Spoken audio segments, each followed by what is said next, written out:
Assalamualaikum warahmatullahi wabarakatuh. Selamat pagi sahabat peternak petani di seluruh Indonesia serta sahabat-sahabatku semuanya. Pada pagi hari ini tepat pukul 7, pertama saya mengucap syukur pada Allah Subhanahu wa taala karena kita masih dikaruniai kesehatan.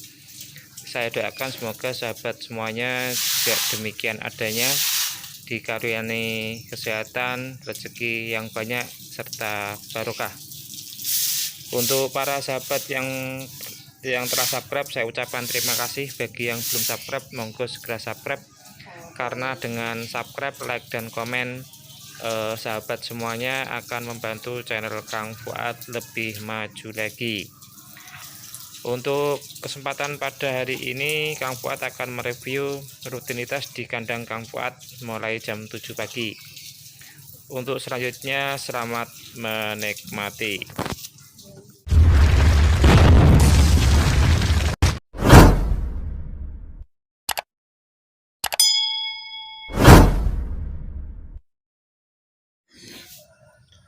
Saat ini saya akan mereview kegiatan rutinitas pada pagi hari, yaitu tepatnya pukul 7. Ini palungan dalam kondisi kosong karena persediaan pakan tadi malam sudah habis. Ini semuanya sudah kosong bersih. Kemudian untuk selanjutnya pada pagi jam 7 yang dilakukan oleh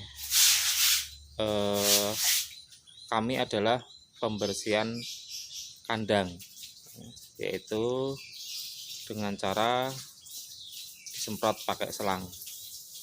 Ini seperti itu kira-kira.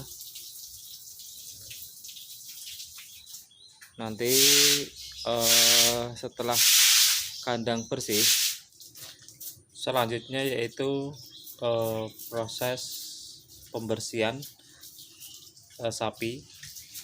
Karena ini musim penghujan, maka yang dibersihkan cukup di kaki saja. Kenapa ini sangat penting? Karena banyak sekali kalau kaki sapi tidak dibersihkan, maka kadang akan kalau ada luka-luka kita tidak tahu. Maka untuk paling sederhana yaitu kita membersihkan kaki dari peditan ini supaya terkontrol perkembangannya.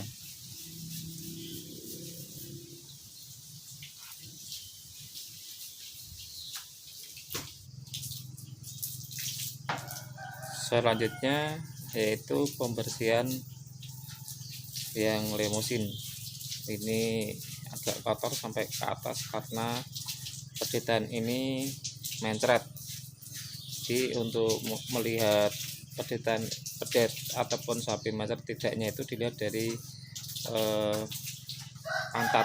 Kalau pantat itu kotor, biasanya pedet mengalami mencret.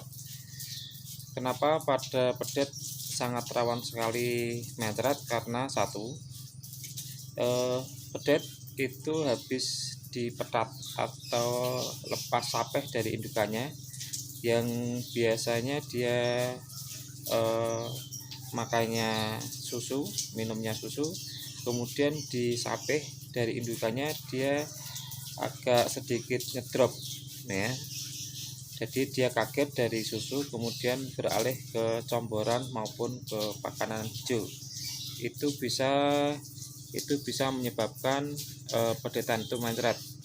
Yang pertama itu. Yang kedua, pergantian sistem pencernaan pedet ke bakalan. Kalau pedet itu sistem pencernaannya adalah satu bidang, satu tempat, namun ketika beranjak ke bakalan itu pencernaan pada pedet akan berubah menjadi empat bidang. Yang ketiga, karena musim penghujan itu kadang pedet mencret dipengaruhi oleh pakan yang terlalu muda itu mengandung kadar air yang cukup banyak, itu juga bisa menyebabkan mencret. Kemudian di samping hijauan muda itu yaitu faktor karena musim hujan, rumput yang dihasilkan masih mengandung banyak air atau embun. Yang paling bagus yaitu ketika ngasih makan pedetan yang berumur antara 4 bulan 5 bulan itu rumput yang diambil itu diangin-anginkan dulu biar kadar airnya berkurang. Ini untuk menjaga biar pedet kita tidak mengalami mencret. Namun bagi para pemelihara pedetan, janganlah khawatir atau janganlah kaget apabila ketika masa pedet itu memang masa-masa sulit, karena pedet akan sering mengalami mencret.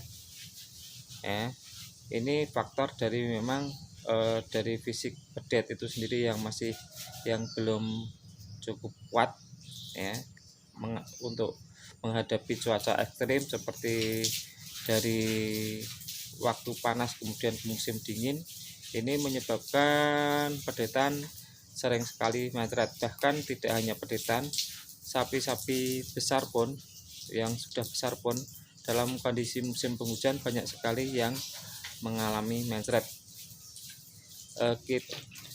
Setelah proses pemandian pedetan atau pembersihan kandang dan pemandian pedet, maka selanjutnya yaitu pencomboran.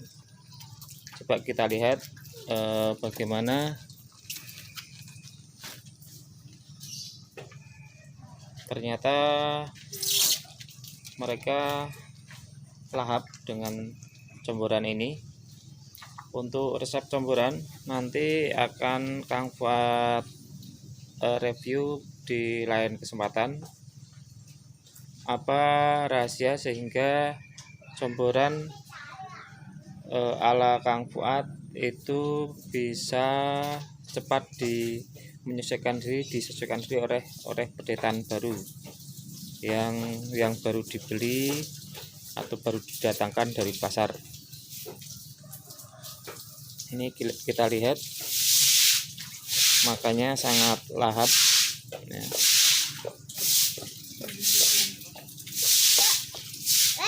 Ini selain ini ada anak kecil. Ini lagi nyombor pakan.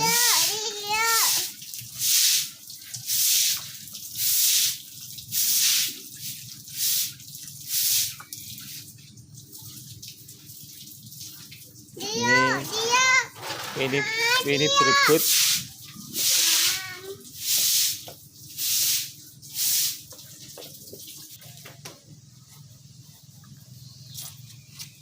Ini dua pedetan ini berkompetisi untuk saling berebut comboran. Ini comboran ini semi kering, artinya tidak terlalu banyak airnya, jadi cukup kadar airnya sekitar 30-40% saja.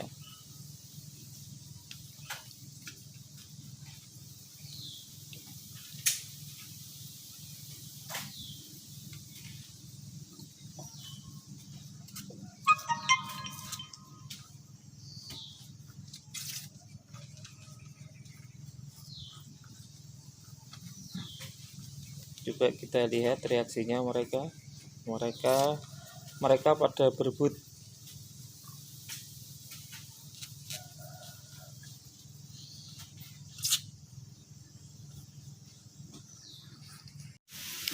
Setelah proses pencomboran tadi jam 9 pagi, untuk saat ini jam 9 atau 1 jam setelah pencomboran kita kasih hijauan. Ini reaksi mereka.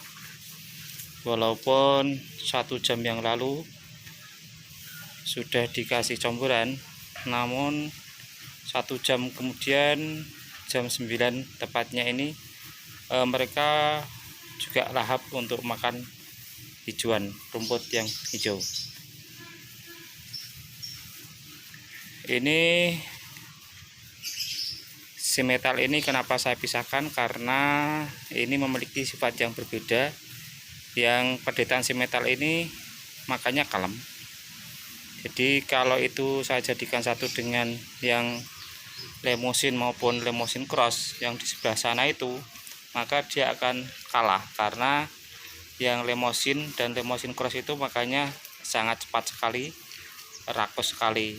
Sementara yang si metal ini kalem. Makanya untuk itu kenapa alasan saya pisahkan itu. Demikian review kegiatan rutinitas di kandang Kang Fuad pada hari ini. Semoga bisa menginspirasi bagi para peternak pemula, khususnya umumnya para peternak semuanya. Kita bisa berbagi pengalaman lewat kolom komentar. Bagi yang masih penasaran dengan resep comboran apa sehingga sapi Kang Fuad bisa lahap, bisa lihat video yang insya Allah akan kami review selanjutnya. Dari saya cukup sekian. Apabila ada kekurangan dari arah manapun, minta maaf yang sebesar-besarnya. Wassalamualaikum warahmatullahi wabarakatuh.